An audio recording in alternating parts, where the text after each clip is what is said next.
I had heard of skinwalkers before, but always just assumed that they were the Native American version of werewolves, so I never gave them much thought. Until last week when one of the coworkers at my new job told me that they were his most feared folklore creatures. He's originally from Utah, so that makes sense. He suggested some YouTube videos to watch on the subject, and after work that night, I binged about 4 or 5 of the videos. I totally understand his stance on them now. I live in rural South Carolina, so to be completely honest, I wasn't too worried about the possibility of running into one.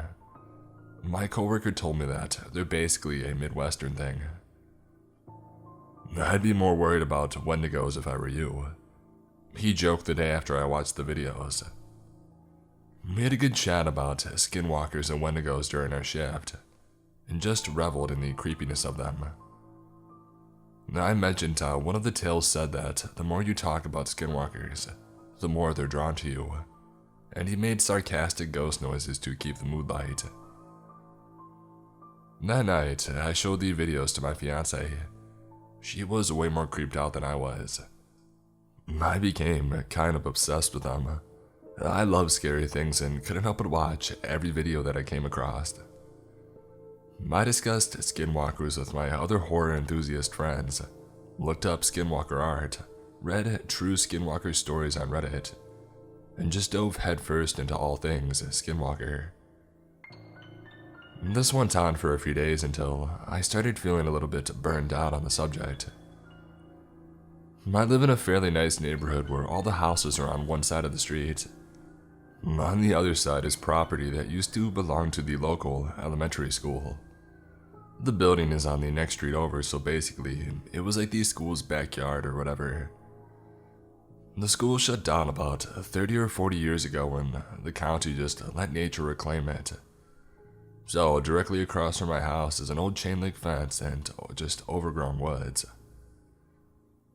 2 nights ago, while I was smoking a cigarette, I heard leaves rustling across the street. I didn't bother looking up from my phone. I live across from the woods, and it was probably a deer. The rustling stopped and then started again, and it sounded like whatever was over there was running back and forth along the fence line, panting like a dog. This caught my attention. There had been a few rabies cases in my town 2 months back, so a strange dog running around in the middle of the night was definitely something I would want to keep an eye on. I look up from my phone in the direction of the sounds and they just stop. It was like the thing knew that I had noticed it. I strained my eyes to see what it was, but it was obscured by the overgrowth. I didn't look away. I must have stared at the spot for at least a minute. It didn't make another sound, didn't move again, so I knew that it was still there.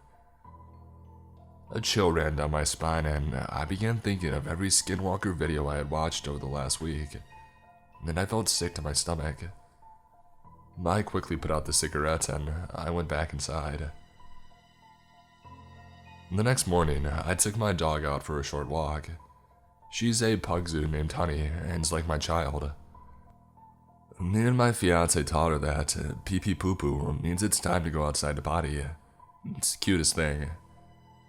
Anyway, this particular morning I take her out to the front yard to do her business.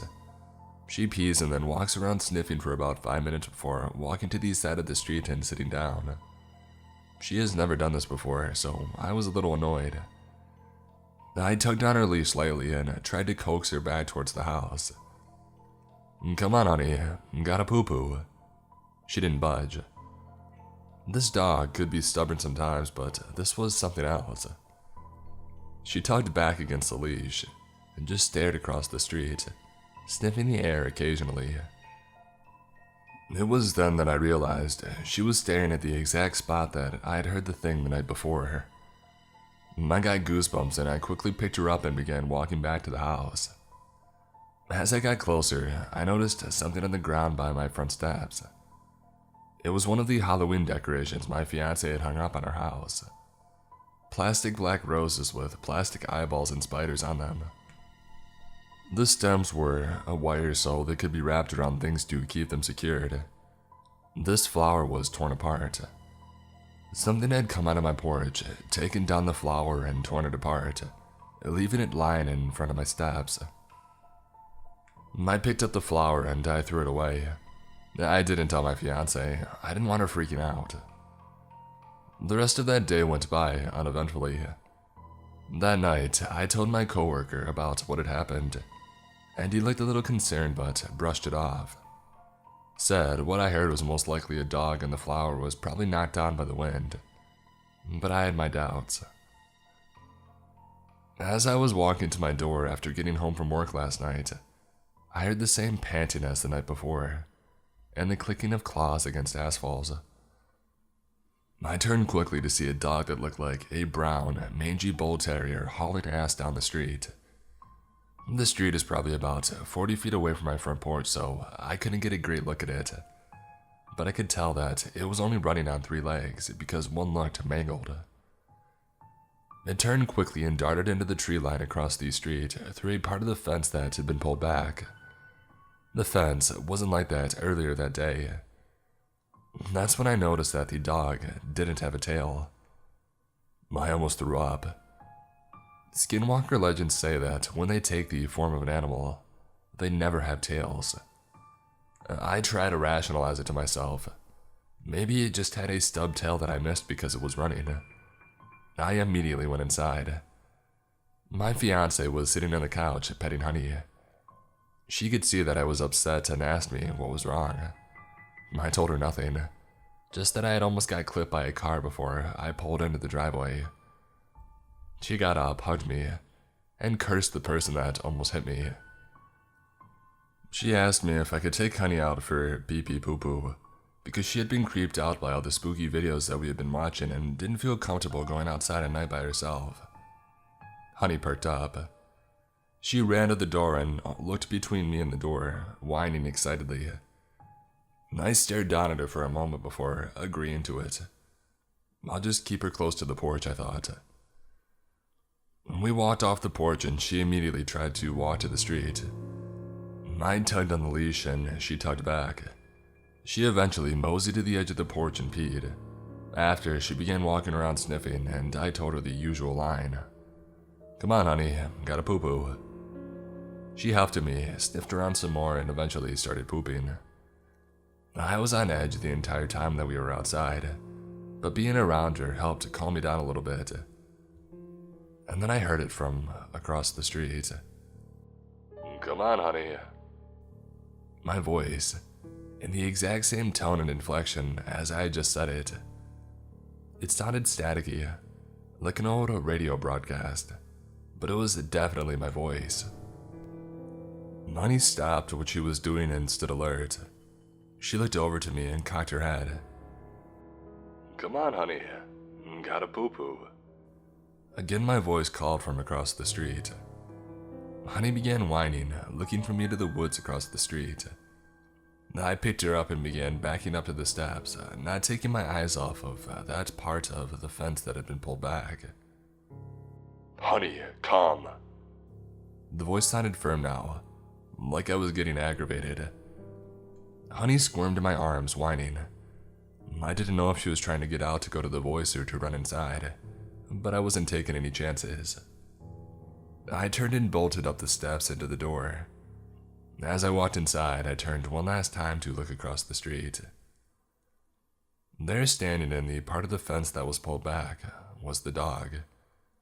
Its eyes were glowing, a dull orange, and it had its teeth bared. The face was all wrong, like someone had taken a distortion tool and just dragged around random features. Once again, I didn't tell my fiance. Stupid horror movie cliche stuff, I know, but I really don't want her losing her stuff. I just told her that there's a strange dog running around the neighborhood, so to not take Honey out at night. Later last night, after we had gone to bed, I woke up to the sound of footsteps pacing back and forth outside my window. Against my better judgment, I rolled over to try and see it. I don't, but the pacing stops. "Come on, honey." My voice called out, cutting through the quiet of the night. I prayed my fiance didn't hear. It called out 2 more times before I heard it walking away. I didn't sleep a wink for the rest of the night.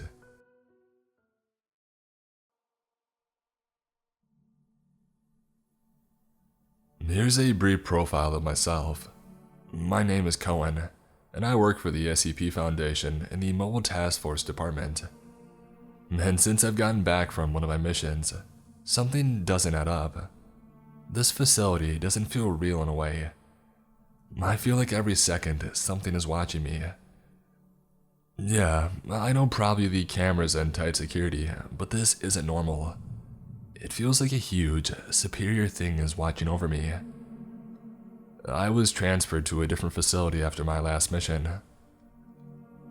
Come to think of it, a lot of things strange have been happening lately. I shouldn't have survived that mission. Like my whole team had died in a matter of a day. Like, what kind of stuff is this? Are they testing me? What's happening? Around 5 minutes of daydreaming about what happened, I snapped out of the thoughts. Just then, I heard a huge explosion, falling into screaming, and then, again, another explosion. I grabbed my HK-416, and then opened the door trying to let people in the quite huge room.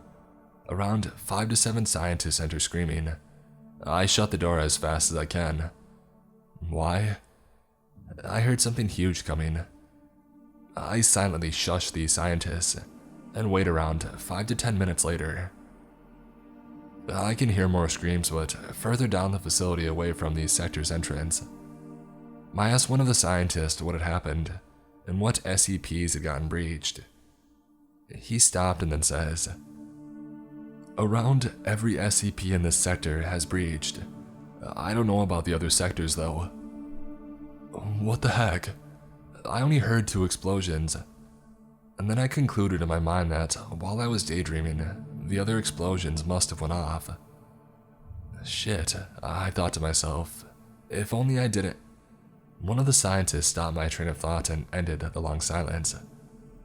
"Do you think we're okay?" she said. I looked and replied, "I'm not too sure, but we have to be careful getting out of this sector." Luckily, the screams in the SCPs that had gotten breached were going farther away from the sector's entrance, so we had a chance to make a run out of the facility. "Okay guys, we're gonna take a break to the sector door," I had said. I had grabbed my M18 pistol and I gave it to one of the scientists, and then I looked for my radio. I needed this radio to contact any of the facilities after we got out. But out of all the odds, I had forgotten my radio in the restroom. "Okay guys, stay here. I need to go grab my radio. When I come back, we're gonna make a break for it, okay?" They all nodded in agreement. I opened the door with my HK-416 in hand, and they made a break around the corner to the left. There were 3 hallways and I'd take a left. Luckily, probably not leading to any creatures, mostly because these screams are in another direction, farther down into the facility. I would turn and take a break for it to one of the bunk's rooms to see several dead corpses hanging on the wall. I tried to wipe that from my memory and I proceeded further. I turned the corner to where the bathroom was. I silently walked into the bathroom and then I heard a silent mumble of someone screaming, but very faintly. I turned to the corner to see this clear gray liquid slowly absorbed the man's helpless body. There's nothing I could have done. If I would have shot, I would have only attracted more creatures. I looked to see my radio next to the man. I grabbed it and I hurried back to the room. While running, I swear that I heard a kid's voice behind me say, "Come play with me, Cohen." But I ignored it, thinking it was just my imagination. I opened the door and hopped into the room and silently closed it. I must have scared the scientists because their faces were as pale as an onion. I had remembered what had happened in the hallway and asked these scientists if there is an SCP that sounds like a little girl. He looked at me with the palest looking face I had ever seen, and then he said, "Yes, did you by any chance catch a glimpse of it?" I replied with, "No," and after that he said, "Thank God." I was caught in my thoughts on what would have happened if I looked at the creature. After leaving my train of thought, I got everybody ready to make a break for it to these sector's doors. And then we would open the door and book it right. When we got out of the room, we ran to a corner, opposite of the way from the bathroom, and then took a right and then a left. It felt endless, but we still proceeded forward. Right when we were going to make it to these sector doors, I heard a scream. I had turned to see a huge beast devouring one of the poor scientists. I had turned and I shot around a whole mag into it, all piercing the skin of the beast, and it definitely hurt it. While it wailed in pain, we made a break for it. It wasn't long until I caught up with the other scientist. Crap, I thought. We had kept running and got to the sector's door. I grabbed my card and I swiped the door, but it denied access. Oh no, I thought in my mind. It wasn't that long until the beast would make its way back to us. I had wiped my card off with my shirt, and then tried it again with my card and got it to open. I got at least 5 or 6 of these scientists in, and locked it there, and there was a code on the side of the door that said the following: use this code only if there is a breach. Not even before I finished reading the rest, I had hit the code into the security code panel, and suddenly a metal wall covering the door on the other side with it, blocking the sector's entrance from anything from getting in or out. I and the scientist open the next airlock door and get into the next sector. We all turned in disbelief at what we saw. The whole security outpost was wiped. I totally thought that the door could hold in the SCPs. There was no sign of entry, only the corpses of fellow comrades. A couple of scientists were throwing up because of how bad the air smelled. It smelled like several bodies left to rot. And that's kind of accurate because it's what happened. We moved past all the bodies trying to avoid them. And then we heard a small growl, kind of a weird human voice trying to say something, but we ignored it. We proceeded further, and then out of nowhere, one of the scientists said, "Don't look at it." The next thing we did was look down. After that, I saw 2 scientists' bodies fall onto the ground, like they were paralyzed but dead at the same time. I swear that I sensed something gazing upon me, looking into my soul deep inside me. "Everyone keep your eyes looking down and follow my voice. Try to avoid stepping on bodies," I said. There was clearly nothing we could have done to help the other 2 scientists that saw the creature. They died instantly after looking at it. I and the several scientists that were left proceeded forward and got past the security outpost doors. I and the scientists ran toward the next door to exit the facility. It was far, but it didn't take as long as it did to get here. We turned the corner and saw 2 small creatures. They were shaped like a basketball, and had a big eye in the center of the creature. I wasn't too sure, but I was pretty certain it was SCP-131-A and SCP-131-B, also known as iPods. Luckily, they were a safe class SCP, and liked to stay close to humans as much as possible. We kept proceeding with 2 small creatures following slowly but close behind. We turned a corner and saw a big door that was around 2 to 4 cars wide. For some weird reason, the door was pried open, as if a creature had opened it with force. We proceeded to the exit of the large facility and we ran the opposite way. While running, I grabbed out my radio and switched it to a special comm station that was used only if a facility had an urgent problem. For some odd reason, there was nothing, only complete silence on the radio. I swear that I should have heard something coming from the comm station, but there was only one conclusion in my mind that could have happened. We weren't the only facility that was in chaos. We kept running in the opposite direction, and then out of nowhere we came upon a highway. "Holy God," one of these scientists said. The whole highway was in shambles. Cars and bodies were scattered everywhere. Whatever came through here must have been huge to cause this much damage. We saw a car that was almost untouched and decided to take it up the road. We all hopped in, including SCP-131-A and SCP-131-B, of course. All we saw were cars scattered everywhere while journeying up the road in the car. It seems whatever had breached came this way. It was pretty late and we came upon a small motel that was evacuated, so we decided to stay there for the night. We all got different rooms so we could at least get cleaned up and to have a good night's rest until the morning. The two small creatures decided to follow me into my room. For some odd reason, it felt kind of comforting. For most of the night, I stayed up trying to contact any other nearby facilities, but nothing. Not even a slight noise came upon the radio. I'm sure I woke up on my chair that I'd used the following night to sit on. I got up and then stretched my body as much as I could, and then went to check on the other 3 scientists that had probably already woken up, to see them already waiting at the car for me, along with the 2 small creatures. We got into the car and drove off the opposite way of the facility that we came from. I wonder what we'll come upon. My thought as we steadily drove up the highway towards civilization. End of log.